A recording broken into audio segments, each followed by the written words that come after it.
Hi friends, welcome to Nandana Chittareddy's channel.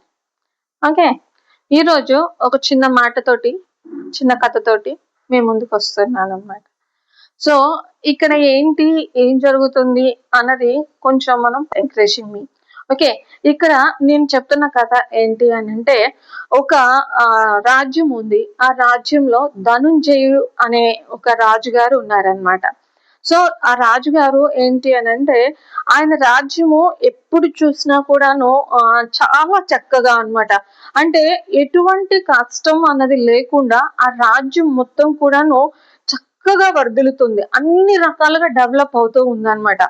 ఆ రాజ్యము అంటే మీన్స్ యుద్ధాలు లేవు, ఏమి లేవు, శాంతంగా చాలా పీస్ ఆఫ్ మైండ్ తోటి ప్రతి ఒక్కళ్ళు ఆనందంతో ఆ రాజ్యం అంతా కూడా చాలా హ్యాపీగా ఉందన్నమాట. ఇలా హ్యాపీగా ఉన్నప్పుడు పక్క రాజ్యం నుండి ఒక అతను వలసదారుడు వస్తూ ఉన్నాడు అనమాట. ఆ వలసదారుడు వస్తూ ఉన్నప్పుడు అతనికి ఏంటి అంటే, అతని పొలంలో అతనికి 2 వస్తువులు దొరికాయి. ఒకటి ఏంటి అని అంటే ఇనుప చెంబు. చెంబు అంటే తెలుసు కదండి, చిన్న ఏమంటారు టంబ్లర్ లాగా ఉంటుంది అనమాట. ఇనుప చెంబు, అలాగే ఒక కర్ర ఏదైతే ఉందో అది దొరికింది అనమాట. దొరికినప్పుడు అతను ఏం చేస్తాడంటే, వీటిని తీసుకొని వెళ్ళి రాజుగారికి ఇచ్చినట్లయితే రాజుగారు నాకు ఏదో ఒక బహుమతి అనేది ఇస్తారు. అంటే నేను ఆయనకి ప్రెజెంట్ చేస్తున్నాను, ఆయనకు ఒక గిఫ్ట్ ఇస్తున్నప్పుడు ఆయన తిరిగి నాకు రిటర్న్ గిఫ్ట్ ఏదో ఒకటి ఇస్తారు అని చెప్పేసి ఈయన ఆలోచించుకొని ఏం చేశాడు అని అంటే వెళ్ళాడు అనమాట.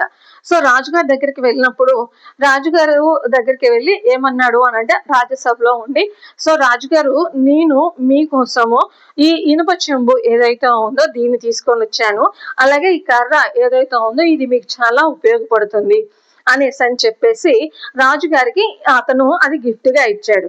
అయితే రాజుగారి ఆలోచన ఏముంది అనేసి అంటే, అయ్యో ఇతను ఎంతో ప్రయాసపడి నా దగ్గర నుండి ఏదో కొంత ఆశించి అతని అది ఇచ్చాడు, కాబట్టి నేనేంటంటే I had to repay his gratitude అనేసి అని చెప్పేసి రీపే చేద్దాము అని చెప్పేసి ఏం చేశాడంటే, ఆ చెంబు నెక్స్ట్ ఆ కర్ర తీసుకొని ఒక 1000 బంగారు నాణాలు ఏవైతే ఉన్నాయో అతనికి ప్రజెంట్ చేశాడు. అయితే మంత్రి గారు ఏమంటున్నాడంటే, రాజుగారండి మీరు 1000 బంగారు నాణాలు ఇస్తున్నారు, ఇది అంత వర్త్ చెయ్యదండి అనేసి అని చెప్పుకొచ్చారు అనమాట. అయితే రాజుగారు ఏమన్నారంటే, ఏం పర్వాలేదు మనము అతనికి ఇద్దాము అనేసి అని చెప్పేసి అతనికి ఇచ్చాడు. అతను హ్యాపీగా వెళ్ళిపోయాడు. రాజుగారు కూడా హ్యాపీగా ఆయన ఏమంటారు, ఆయన ప్లేస్ ఉంటుంది కదా, ఆయన రూమ్ ఉంటుంది కదా, ఆయన రూమ్ కి వెళ్ళిపోయారు. ఆ రోజు రాత్రి ఆయన నిద్రపోతూ ఉన్నారు.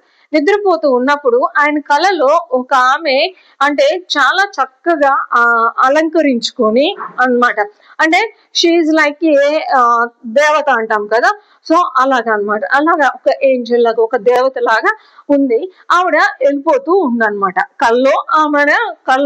కల్లో ఉన్నప్పుడు రాజుగారు ఫీల్ అవుతున్నారు ఏంటి అని అంటే, ఆవిడ వెళ్ళిపోతూ ఉందన్నమాట.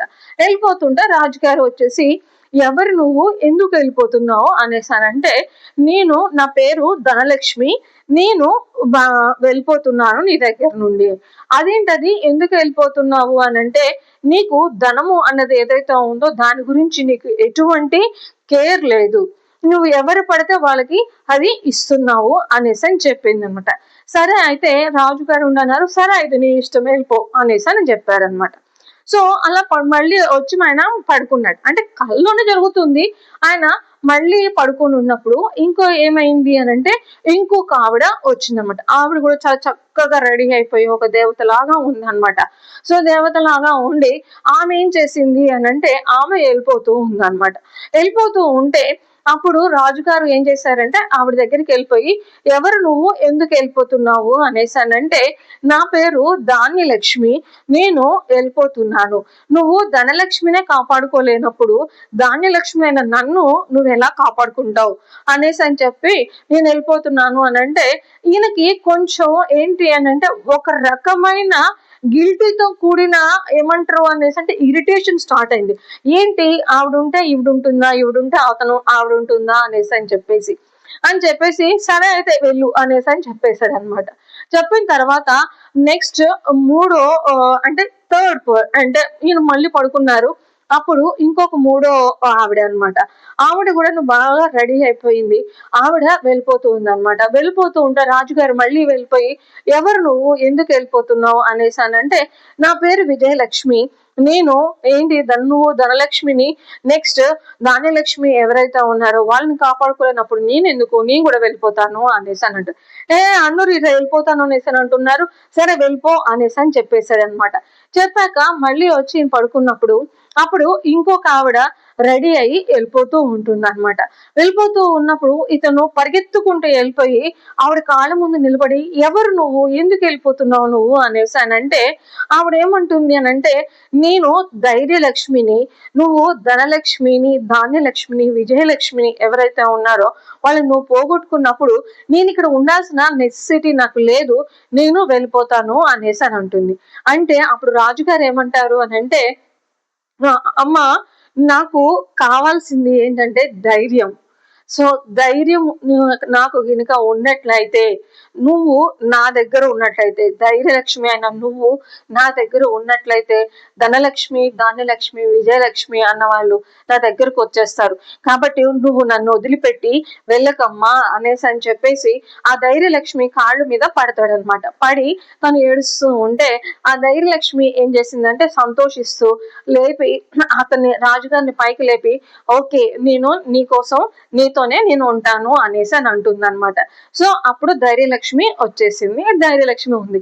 సో ధైర్యలక్ష్మి ఉండగానే ఏం చేశారు, ధనలక్ష్మి, ధాన్యలక్ష్మి, విజయలక్ష్మి ఎవరైతే ఉన్నారో వాళ్ళు రిటర్న్ ధైర్యలక్ష్మి దగ్గరికి వచ్చారు. ఏంటి అని అంటే, ఈ కథ యొక్క మోరల్ ఏంటి అనేసి అని అంటే, నీకు ధైర్యము ఉన్నట్లయితే, నువ్వు దేన్నైనా సాధిస్తావు. సో నీకు ధైర్యం లేదు అనేసి అనంటే నువ్వు దేన్ని కూడాను సాధించలేవు. ధైర్యం అనేది చాలా ముఖ్యం. నువ్వు ఎంత పిరిగితనంగా ఉంటావో, పిరికస్తురాలుగా ఉంటావో, ఆ పిరికితనం వల్ల నీవు అన్ని కూడాను కోల్పోతావు అనమాట. ఇలా కాకుండా నీ దగ్గర ధైర్యం ఉన్నప్పుడు, నువ్వు ధైర్యం ఉన్నప్పుడు దేన్నైనా జయిస్తావు, దేన్నైనా సంపాదిస్తావు, దేన్నైనా దక్కించుకుంటావు, నువ్వు ఎంతవరకైనా వెళ్ళగలుగుతావు. అయితే ఈ ధైర్యం చెప్పేటప్పుడు అది మంచికి ఉండాలి, చెడుకు ఉండాలి. నీ ధైర్యం చెడు వైపు దారి తీసిందా, ఆ కర్మ యొక్క ఫలితాన్ని నువ్వు అనుభవించాల్సి వస్తుంది. ఆ ధైర్యం కనుక మంచి వైపుకు ఉందా, సో విజయం నీదే. కాబట్టి ఎప్పుడు కూడాను నీ ధైర్యం ఏదైతే ఉందో దాన్ని పోగొట్టుకోకు. సో ఇది నేను రిలీజియస్ గా నేను చెప్పటం లేదు, కానీ ధైర్యం అన్నది ఏదైతే ఉందో అది నీ మోరల్, నీ క్యాపబిలిటీ, నీ ఎబిలిటీ. నీ ధైర్యాన్ని నువ్వు ఎప్పుడు కూడాను పోగొట్టుకోవద్దు. సో నీ ధైర్యం నీ దగ్గర ఉన్నప్పుడు డోంట్ ఫియర్ మిత్రమా. సో ధైర్యమే సాహసే లక్ష్మి అనేసి మన పూర్వీకులు ఎవరైతే ఉన్నారో వాళ్ళు చెప్తున్నారు. ధైర్యంతో నువ్వు ముందుకు వెళ్ళు, సో నువ్వు సాధించేస్తావు. నువ్వు దాన్ని పిరికితనంతో నేను చేయగలనా అన్న డైలమాలోకి నువ్వు వెళ్ళినట్లయితే నువ్వేమీ చేయలేవు. నేను చేయగలను అన్న కాన్ఫిడెన్స్ నీలో వచ్చినట్లయితే ఆటోమేటికల్ గా యూ కెన్ డూ దట్ అనమాట. అది ఎంత కష్టమైనా సరే నువ్వు దాన్ని సాధించేస్తావు. సో ఇప్పుడు నుండి మనం నేర్చుకునేది ఏంటి అంటే, మనం ధైర్యంగా ఉందాం. సో మనల్ని ఎవరో ఏమో అంటారు, ఏదో చేస్తారు అనేసి అని చెప్పి పిరికితనంతో వెళ్ళిపోవటం కాదు, కానీ నీ మంచితనంతో ధైర్యంగా నువ్వు ముందుకెళ్ళు, నీకంతా విజయమే వర్తిస్తుంది. మీకు ఈ కథ కనుక నచ్చినట్లయితే please like it, subscribe it and share it. And ఒకవేళ ఇలాంటి కథలు ఇంకా మీకు కావాలి అనేసి అనంటే కామెంట్ చేయండి, ఓకేనా. Please friends, please encouraging me. Okay, bye bye. Sign off your Nandana.